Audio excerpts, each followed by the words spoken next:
नमस्कार, रूबरू देख रहे हैं। मैं हूं आपके साथ शिवानी रतूड़ी। आज के समय में बदमाशों ने तकनीक का गलत इस्तेमाल करते हुए आम जनता को ठगने और अपराध करने के नए नए तरीके इजाद कर लिए हैं। साइबर फ्रॉड अब केवल पैसे की ठगी तक सीमित नहीं रह गया, बल्कि ये लोगों के दिमाग और भावनाओं से खेलने का एक खतरनाक खेल बन चुका है। कभी डिजिटल अरेस्ट के नाम पर तो कभी फर्जी जांच एजेंसियों का डर दिखाकर अपराधी लोगों को मानसिक दबाव में डाल देते हैं, जिससे वो घबराकर बिना सोचे समझे उनकी बातों में आ जाते हैं। ये ठग इतनी चालाकी से पूरी साजिश रचते हैं कि पढ़े लिखे और समझदार लोग भी उनके जाल में फंस जाते हैं। फोन कॉल, वीडियो कॉल, फर्जी दस्तावेज और लगातार निगरानी का भ्रम पैदा कर वो पीड़ित को पूरी तरह अपने नियंत्रण में ले लेते हैं। और इसी के चलते कई बड़े केस सामने आए हैं, जिसमें यूपी पुलिस की एक्टिवनेस ने इनको सबक सिखाने के लिए बड़ी कार्रवाइयों को अंजाम दिया है। क्या कुछ हुआ है, आइए जानते हैं विस्तार से। तकनीक का गलत इस्तेमाल, साइबर ठगों के नए नए तरीके। लखनऊ में साइबर ठग का एक चौंकाने वाला मामला सामने आया, जहां डिजिटल अरेस्ट के नाम पर जालसाजों ने एक रिटायर्ड डॉक्टर को निशाना बना लिया। खुद को एनआईए और अन्य एजेंसियों का अधिकारी बताकर ठगों ने डॉक्टर को डराया, झूठे आरोपों में फंसाया, मानसिक दबाव बनाते हुए उनसे करीब 1.5 करोड़ रुपए ट्रांसफर करा लिए। पूरी वारदात बेहद सुनियोजित तरीके से अंजाम दी गई, जिसमें फर्जी दस्तावेज, लगातार निगरानी और डर का माहौल बनाकर पीड़ित को यकीन दिलाया गया कि वो किसी असली जांच का हिस्सा है, जबकि हकीकत में ये खतरनाक साइबर जाल था। कैसे शुरू हुआ ये पूरा मामला, देखिए रिपोर्ट। फर्जी एजेंसियों का बड़ा जाल। लखनऊ में एक महिला डॉक्टर के साथ बड़ा कांड हुआ। साइबर अपराधियों ने उन्हें अपना निशाना बनाया। खुद को राष्ट्रीय जांच एजेंसी का प्रमुख बताकर जालसाजों ने प्रोविंशियल मेडिकल सर्विसेज से रिटायर्ड डॉक्टर जिया सुल्ताना को 7 दिनों तक डिजिटल अरेस्ट रखा और डरा धमकाकर उनके बैंक खातों से 1.5 करोड़ पार करा दिए। इस हाई प्रोफाइल ठगी के बाद पूरे प्रशासनिक महकमे में हड़कंप मच गया। पीड़ित डॉक्टर जिया सुल्ताना हजरतगंज के राणा प्रताप मार्ग स्थित शाहनजफ इमामबाड़ा कैंपस में अकेले रहती। उनके पति डॉक्टर साजिद रजा की कई साल पहले मौत हो चुकी है। घटना की शुरुआत 11 अप्रैल को हुई, जब उनके मोबाइल पर एक वीडियो कॉल आई। कॉल करने वाले ने खुद को एटीएस अधिकारी आकाश शर्मा बताया। उसने बेहद कड़े लहजे में कहा कि डॉक्टर सुल्ताना के आधार कार्ड का इस्तेमाल देश विरोधी और आतंकवादी गतिविधियों में किया गया। गिरफ्तारी से बचने के लिए उन्हें महाराष्ट्र एटीएस से एनआईसी प्रमाण पत्र लेना होगा। जालसाजों ने मनोवैज्ञानिक दबाव बनाने के लिए कहा कि इस मामले की गंभीरता को देखते हुए खुद एनआईए चीफ उनसे बात करेंगे। उन्होंने पीड़िता को चेतावनी दी कि अगर ये जानकारी किसी के साथ साझा की गई तो उन्हें तत्काल जेल भेज दिया जाएगा। डर के साए में जी रही डॉक्टर सुल्ताना से इसके बाद दूसरे व्यक्ति ने बात की, जिसने खुद को एनआईए का चीफ बताया। उसने इसे आंतरिक जांच का नाम दिया और कहा कि उनके बैंक खातों के लेन देन की स्क्रूटनी की जाएगी। 7 दिनों तक उन्हें वीडियो कॉल के जरिए अपनी निगरानी में रखा गया, जिसे तकनीकी भाषा में डिजिटल अरेस्ट कहा जाता है। इस दौरान जालसाजों ने उनके सभी बैंक खातों की जानकारी हासिल कर ली।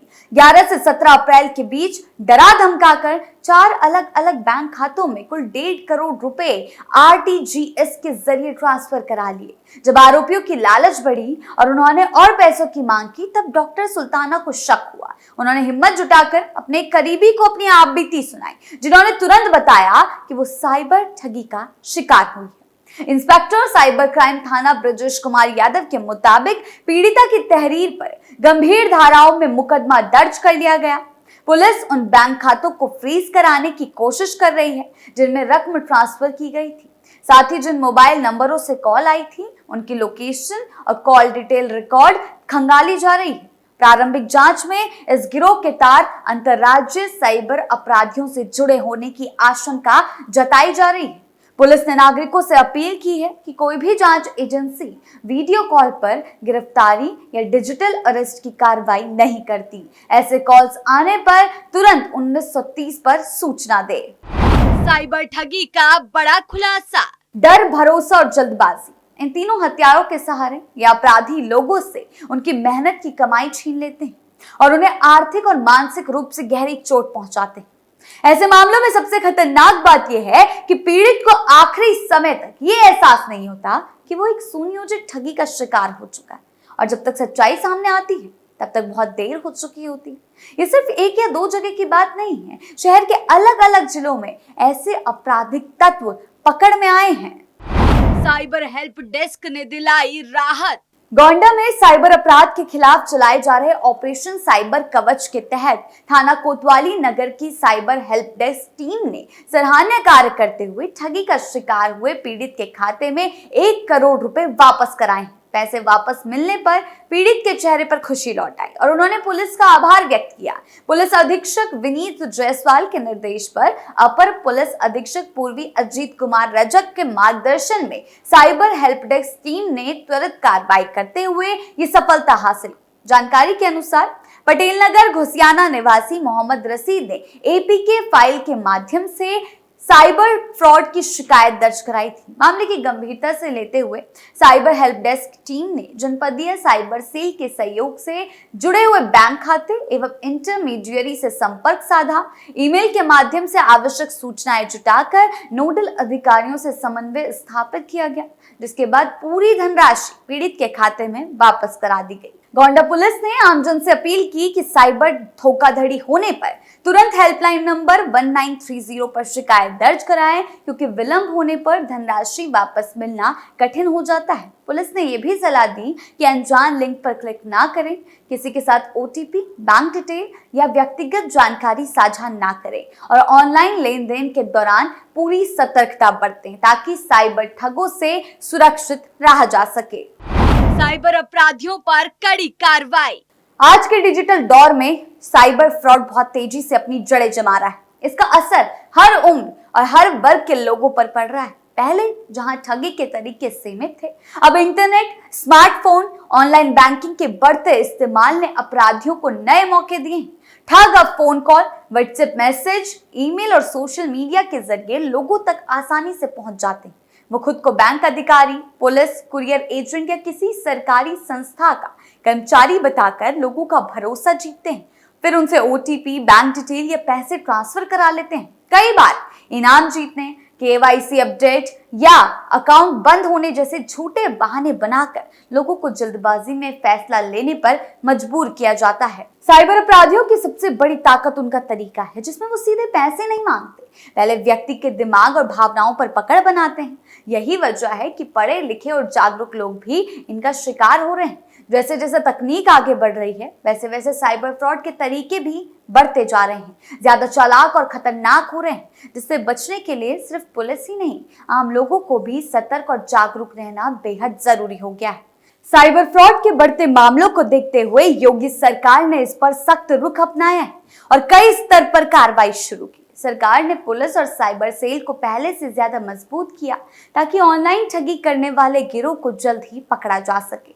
अलग अलग जिलों में साइबर थानों की संख्या बढ़ाई जा रही है, जहां खास तौर पर प्रशिक्षित पुलिसकर्मी तैनात किए जा रहे हैं। इसके साथ ही आम लोगों को जागरूक करने के लिए अभियान चलाए जा रहे हैं ताकि लोग फर्जी कॉल, मैसेज जैसे झांसे में ना आए। स्कूलों, कॉलेजों और सार्वजनिक जगहों पर लोगों को समझाया जा रहा है कि अपनी बैंकिंग जानकारी, ओटीपी या निजी डेटा किसी के साथ साझा न करें। इसके अलावा सरकार ने तकनीकी स्तर पर भी कदम उठाए। पुलिस को आधुनिक सॉफ्टवेयर और ट्रैकिंग सिस्टम दिए गए, जिससे साइबर अपराधियों की लोकेशन और उनकी गतिविधियों पर नजर रखी जा रही है। कई मामलों में तेजी से कार्रवाई करते हुए खातों को फ्रीज किया जा रहा है ताकि पीड़ित के पैसे को बचाया जा सके। सरकार का जोर इस बात पर है कि शिकायत दर्ज करने की प्रक्रिया आसान हो, इसीलिए हेल्पलाइन नंबर, ऑनलाइन पोर्टल को ज्यादा एक्टिव किया गया है। कुल मिलाकर सरकार की कोशिश है कि साइबर अपराधियों पर कड़ी कार्रवाई हो और आम जनता खुद भी सतर्क रहकर ऐसे अपराधों से बच सके। साइबर फ्रॉड आज के समय की एक बड़ी समस्या बन चुका है। इससे बचने के लिए हर किसी को सतर्क रहना जरूरी है। अपराधी लोगों को डराकर, लालच देकर, जल्दबाजी में फैसला लेने पर मजबूर करके ठगी कर लेते हैं। जिस तरह अपराधी नए नए तरीके अपनाकर लोगों को अपने जाल में फंसा रहे हैं, उसी तरह आम जनता को भी जागरूक और सावधान रहना होगा। सरकार और पुलिस अपनी तरफ से लगातार कार्रवाई कर रही है और ऐसे अपराधियों के मंसूबे को पूरी तरह से फेल करने की कोशिश की जा रही है और आगे भी ये कार्रवाइयां यूं ही जारी रहेगी। आपकी इस बारे में क्या राय है, हमें कमेंट सेक्शन में जरूर बताएं। वीडियो को लाइक करें, शेयर करें और चैनल को सब्सक्राइब करना ना भूलें। धन्यवाद।